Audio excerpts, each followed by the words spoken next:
Hey guys, what's happening? If you're in a market looking for an all-electric vehicle, but you can't seem to relate to any Chinese brands, or you are not quite familiar with them, or you don't like any Chinese brands, well, this could be the answer for you. This car here is the all-new Subaru E-Outback. I'm Julian Koh, and you're on Sgcarmart.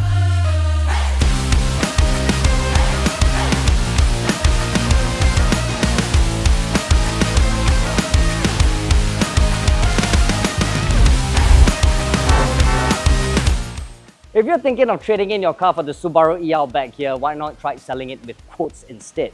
Quotes helps you sell your car quickly and easily. With the new Quotes doorstep, get a professional inspection by our certified mechanics at your convenience anywhere on the island. Quotes will then auction out your car online to its wide network of dealers to bid on your car. Once bidding is complete, Quotes will update you with their best offer price at no obligation. It's that easy. To find out more, visit quotes.com.sg. That is QUOTZ.com.sg. Now back to the review.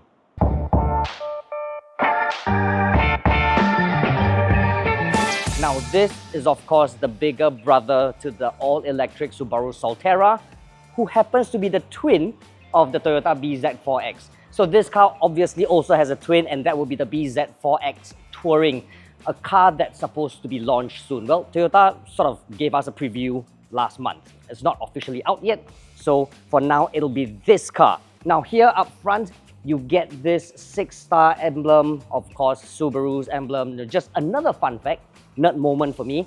Why is it 6 stars? Well, it's 6 stars because 5 companies got together to form Fuji Heavy Industries, which is now known as Subaru Corporation. So this big star here represents Subaru Corporation. So it's kind of cool, right? So anyway, this 6 stars also sort of resembles the daytime running lights here with 6 sort of lines. And of course, here would be the main headlamps, this being the daytime running lights.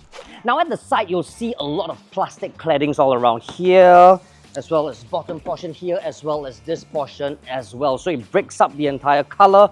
It sort of makes it a little bit more aggressive looking, a little bit more outdoorsy sort of feel. And of course, you have black wing mirrors here. And the cool part about this car is that you get this really tough, sturdy roof rails as standard as well. Now you move towards the third rear quarter. This whole chunk here is ample real estate space. This entire piece is the differentiation between this and the Solterra. And this entire chunk translates to space. But before I get there, this is something you really have to know about the new E-Outback.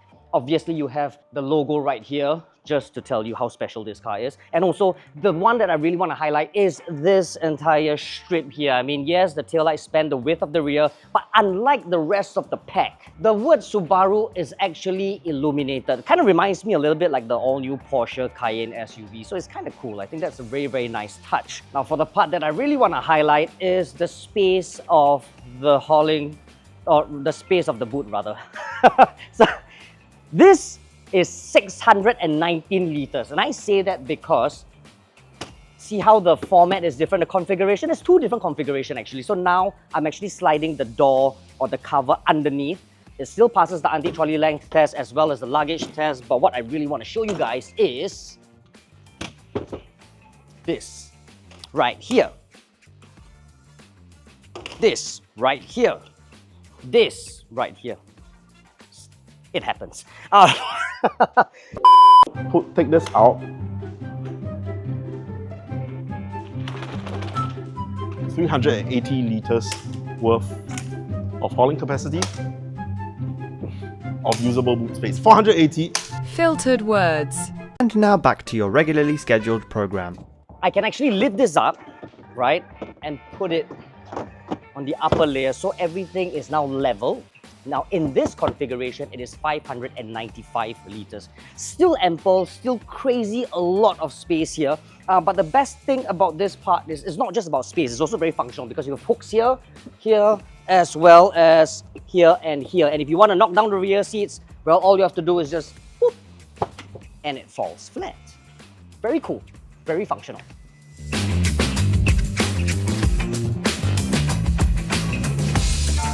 Now at the back space is the royal order for the day. I'm about 1.6 meters tall. This is my seating position, so maybe not so accurate to show you this much because I can actually sit cross-legged like this, but anyone who's about 1.7 to 1.75 meters tall wouldn't have any problems fitting at the back here. There's still ample headroom for me.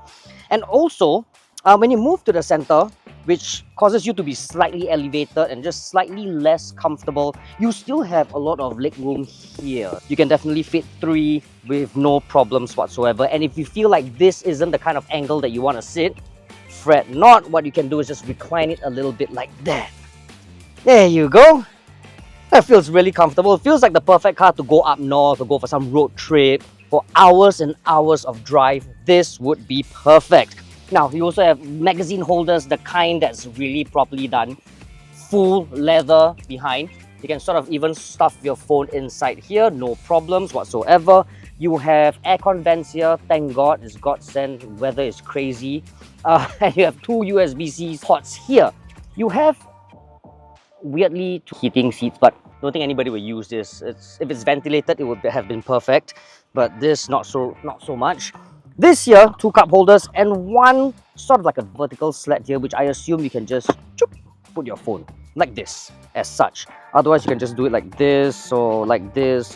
But this, I can understand why it's placed like this, because this sort of makes sense. Because initially when I first got the car and I saw 2 USB-C ports here and not the usual placements here, I thought it was kind of weird. But now that I see this, maybe I can just do this with the wire just to the front. Now at the helm here, it is instantly familiar, and I say that because it looks exactly like the Subaru Solterra. So you'll be faced with this odd-looking steering wheel, which I actually kind of like. It's not your usual round steering wheel. It's very nice to the touch, full leather, multifunctional. Now there's a reason why it is not just bottom shave, but bottom and top shave. Is because so that the driver can actually have a good view at the instrument panel in front. This right here is about 7 inches big. It kind of looks bigger than 7 inches, so I don't know how they got the whole numbers from. But all the things that you need to know, your range, your battery, state of charge, is all here. And that's really convenient. It's very clear and it's very sharp. It's not covered or anything. Like, you know how most cars are actually hidden? This instrument panel is hidden inside so that it doesn't cause reflection. This car doesn't have it, but yet there's no reflection. So it's kind of a bit of a magic wizardry going on, but it's definitely a good thing. Everything else here looks cluttered, messy. It looks everything that you don't expect an EV to have. But I love it, and I say that because all the buttons that you need to meddle with are all here. Auto hold function here, climate control here. I can just adjust the temperatures just like this without having to dive into 25 other menus before I reach there. Volume knob is all here as well. It's all accessible. And I think the people got together from Subaru, right? They got together and be like, oh yeah, okay, we're gonna do an all-new E-Outback from scratch, not just converting an Outback into an electric vehicle, but really a new platform dedicated to EVs. And then we're gonna fix certain things, like we're gonna have buttons and all here. And it's great, it works, because rather than I get into a car and just see 1 screen and 1 steering wheel, I actually have everything here. I even buttons, mind you, to adjust my wing mirrors. So it's really a breath of fresh air. Now here's what I want you guys to know as well before I jump into this 14-inch entertainment system. See this screen right here? When I put to drive, you see these 2 arrows? These are actually a regenerative braking. So the pedal shifters on the steering wheel helps to do so. On the default setting, it is 2. If I do this, it goes down to 3 and 4. So regen braking becomes stronger as I downshift. 4 is apparently the strongest. The lightest would of course be 0, but default would be 2. So when you drive, that sort of helps. Now, this here is a 14-inch infotainment system taking center stage. It actually looks a lot bigger than 14-inch. So I don't know how they count the 14-inch again. I don't know whether the 14-inch is just the part that's showing without showing this button area, or is it the whole thing? Because I think the whole thing is definitely bigger than 14-inch. Again, I think it's a very Japanese thing where they under-promise and over-deliver. It's a very Japanese thing. But anyway, elsewhere, you have 2 wireless charging, one for myself, driver, passenger, gear selector now, yes. Instead of doing this, you just do this, again like the Solterra or the BZ4X if you may. And then of course, you have different drive modes and the X mode right here. Now, X mode allows you to go off-road and whatnot. So once you activate X mode, which is either snow or dirt, camera comes up. So I can actually have a good view of where I am going when I am on when I'm going off-road or whatnot. So this makes sure that my clearance are all good. Of course, you also have different drive modes here. Oh, how do I get out? Oh, sorry, it's right here. Now there you have it. Yep, there you have it. See, how convenient is this? All the buttons are all here, so I can just meddle with it and just explain to you guys. You have different drive modes as well. Eco, Sport, Normal, that's all here. Auto function here, and of course the camera view, which of course gives you this as well. And then you have two cup holders, which I think is a little bit weird because when I drive and I have to drink, it's not like here where I can, it's actually here I got to move my hand a little bit. But of course, if this doesn't work for you, there's more cubby holes here. Open this up, or I can still do it the other way for you. You are faced with quite a narrow sort of cubby hole, but you can store all the stuff like, you know, my phone and key pouch or whatever. It's all here. They don't have any USB-C ports here, but where you can find those, I believe, will be underneath here. See that? Again, it's a small complaint, but I can't reach it. I have to probably do it like this. I can't reach it because of my sitting position, so this area would probably be suited for someone who is taller, who can sit back a little bit more and just reach, but it's definitely not for shorter people like myself. Here you have very nicely textured, soft, rubbery surfaces all around. The only hard plastics that you come across from the front will be here, as well as here. But it looks like it's hard plastics that will last you for good 10, 15, perhaps even 20 years. Now the question is, how does this car drive? Well, one way to find out. The Subaru E-Outback is powered by dual electric motors producing 375 brake horsepower and 536 Nm of torque. The single-speed transmission brings the car from 0 to 100 km per hour in 4.5 seconds. The 74.7 kWh battery has a 443 km drive range with the maximum DC fast charging rate of 150 kilowatts, 0 to 80% in 28 minutes. For more details on the Subaru E-Outback or any other car, head on to Sgcarmart.com to help you make the smart choice on your next car.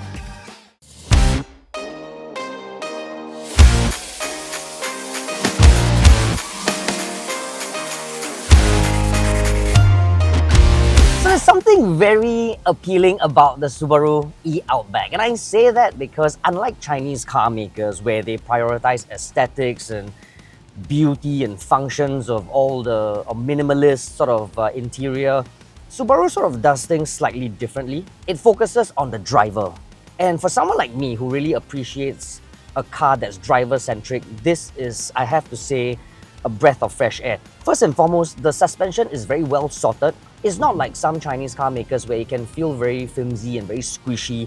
This allows you to go around corners and tackle tighter bends with a little bit of enthusiasm. You still have that body roll. I mean, don't get me wrong. I mean, you can't defy the laws of physics, but it still holds its own very well. And more importantly, as a family car around broken tarmac, it's still very comfortable. You can cruise along highway with all the construction that's going on around here in Singapore right now.